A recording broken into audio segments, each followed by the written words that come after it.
Good evening and welcome to the April 10th, 2014 meeting of the Penfield Planning Board. Thank you all for coming.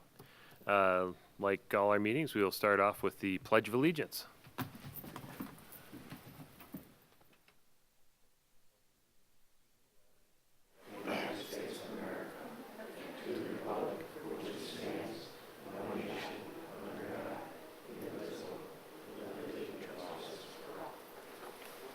Okay. Just as a housekeeping matter, we had a public hearing for the Baytown Walmart project that we didn't have a full quorum of members a few weeks ago. The absent members have since viewed the tape of the public hearing, and so I will officially call that the public hearing closed right now for that application.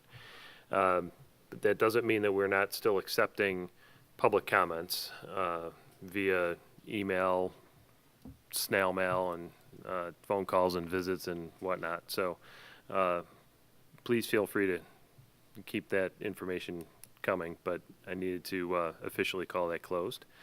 We have one item on tonight's agenda, and Mark, if you'd like to read that, that'd be terrific. Mr. Chairman, the first application, James Peters, 39 Bella Drive, Penfield, New York, 14526, requests under Article 3-3-10, 8-8-2, and 9-9-2 of the Code for preliminary and final site plan, subdivision, and EPOD permit approval for a one-lot subdivision, Lot 1 containing 0.0482 acres for a proposed single-family residence, and Lot 2 remaining with 7.393 acres on a total of 7.85 acres located at 67 Bella Drive. The property is now or formerly owned by Nancy Peters and is zoned R120, application 14P-0011, SBL number 109.06-1-1.1. Mr. Peters.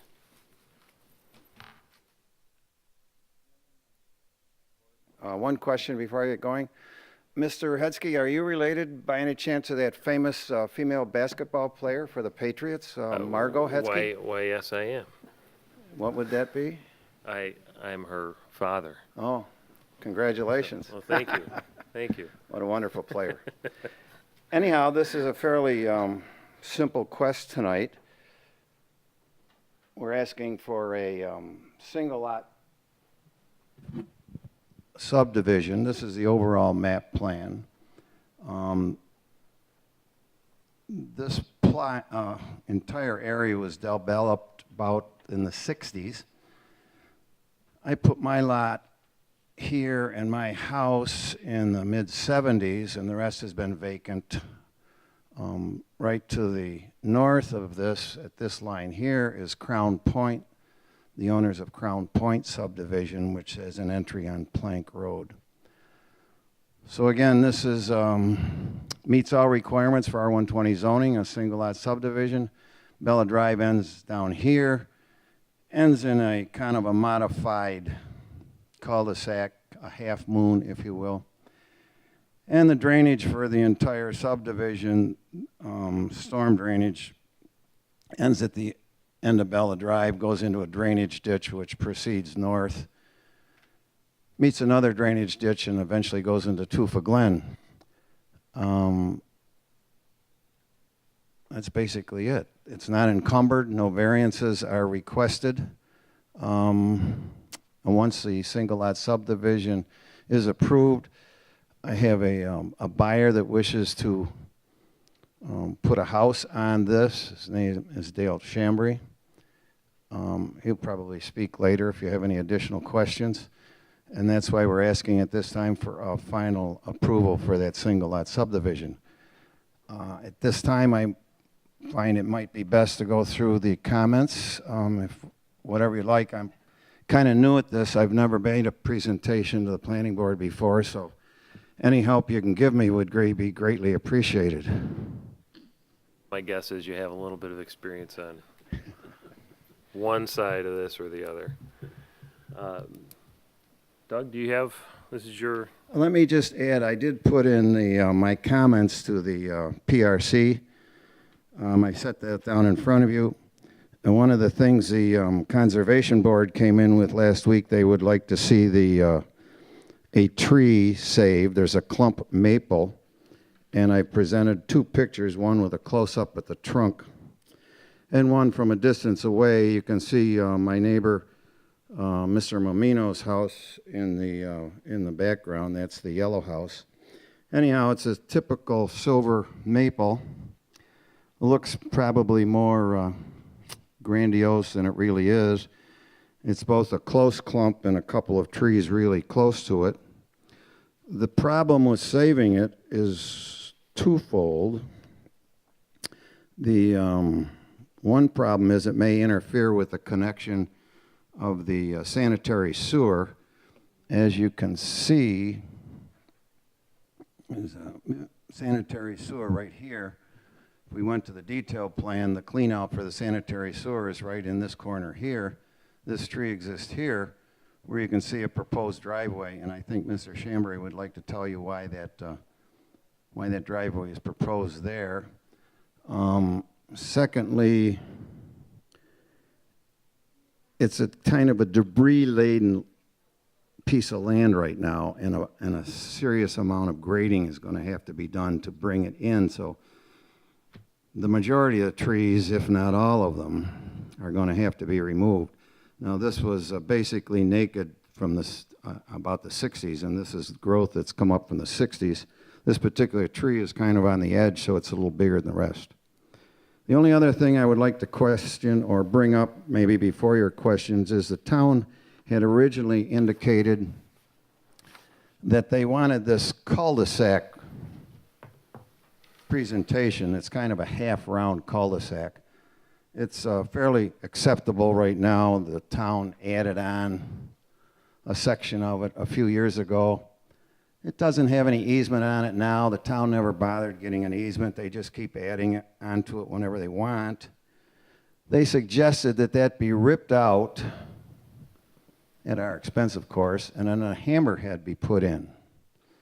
Now, hammerheads are notoriously inefficient. Right now, the school buses come down. We still have small children on the street. School buses come down, can almost turn around there. The plow drivers handle it quite well. The garbage trucks handle it quite well. So it's a fairly efficient situation. And the proposed homeowner is more than willing to grant the town an easement, appropriately delineated to whatever they would like. So we would certainly ask that the condition to tear that out and put a hammerhead be totally disregarded, and the condition that a proper easement be given to the town to meet their satisfaction would be required. Likewise, the town has never gotten an easement on this drainage ditch. Then they would like to obtain an easement for that. We have, of course, there's no problem with that at all.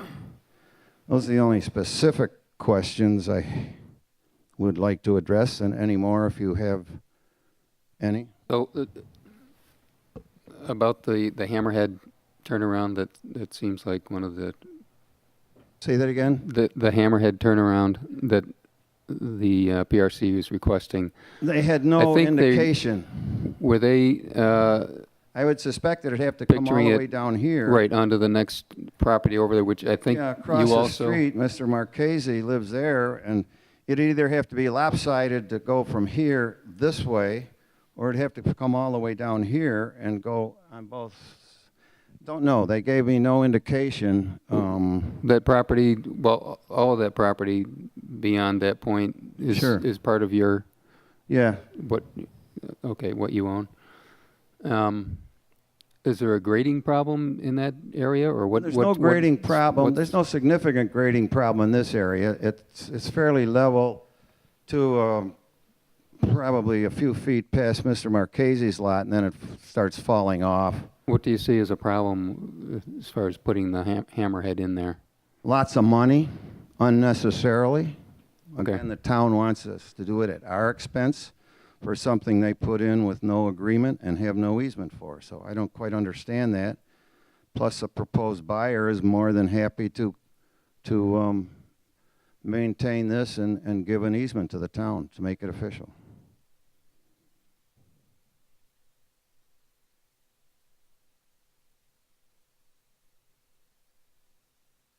Any other questions from, I was gonna say, can you explain what a hammerhead is, Jeff? What does that mean? Cul-de-sac. Well, hammerhead, probably the best way to express it is it looks like a T, the head of a hammer, and basically it just comes to an end of a street, and it has some pavement going to the right and some pavement going to the left, usually about the same width of the street. So there's literally no turnaround without backing and going forward. Basically a K-turn would be necessary. It's hardly ever used anymore in modern construction. I don't think you'll see anybody putting in hammerheads anymore. It's just not done. They require usually full cul-de-sacs. I forget exact, Mark would probably be able to tell you what the exact, it's usually about 90 feet or something on a cul-de-sac. Full turnaround. Sometimes they have islands in the middle, sometimes they don't, but a hammerhead, it's just lousy design, in my opinion. okay. Any other questions from the board? Bob? One question, you indicated, Jen, that there was a reason why the driveway was placed in that location versus... Would it be appropriate to have Mr. Chambry Absolutely. speak to that? Sure. Sure. Okay, I'd like Mr. Dale Chambry. He's the potential buyer that would like to put in this lot and house and driveway. Hi. The reason for, I'm Dale Chambry. Hey, could you give us your address too, Mr. Chambers? Currently, it's 617 Saddle Crest Drive in Webster. Okay, great, thanks. And about 4 years ago, my wife had a spinal cord injury, which is the reason why we're looking to build a new house. It's going to be fully handicap compliant, including an elevator in it to get to the lower level. And a handicap van, if you've looked at them at all, we do have one for her. It's one where the ramp comes out. They all come out on the passenger side. So I'm speccing in a 2.5 car garage where her van can pull in, the ramp can come out. But in order to do that, you have to pretty much come in and turn this way so your ramp goes out towards the house. So I need that type of an angle. The driveway pretty much has to come in on this side or it won't work. To bring it in on the other side with the width of the lot and everything else and what you have left, it just does not work for a very good house. Okay, thank you. Thanks. Hand the mic back to Jim. Anyone in the audience care to speak to this? Sir, if you could just come up to the podium and introduce yourself for the millions watching. This mic or this mic? 59 Bella Drive. This is the house that's depicted on the schematic. I'm concerned about that hammerhead turnaround if that cul-de-sac is removed, in that the woods that are proposed for this hammerhead is secluded, and it's an invitation for the youth to gather there at night, have love fest, beer bashes, or what have you. So if you're going to go that route, someone has to notify the sheriff to make extra patrols in the evening to make sure that's not a gathering spot. Thank you.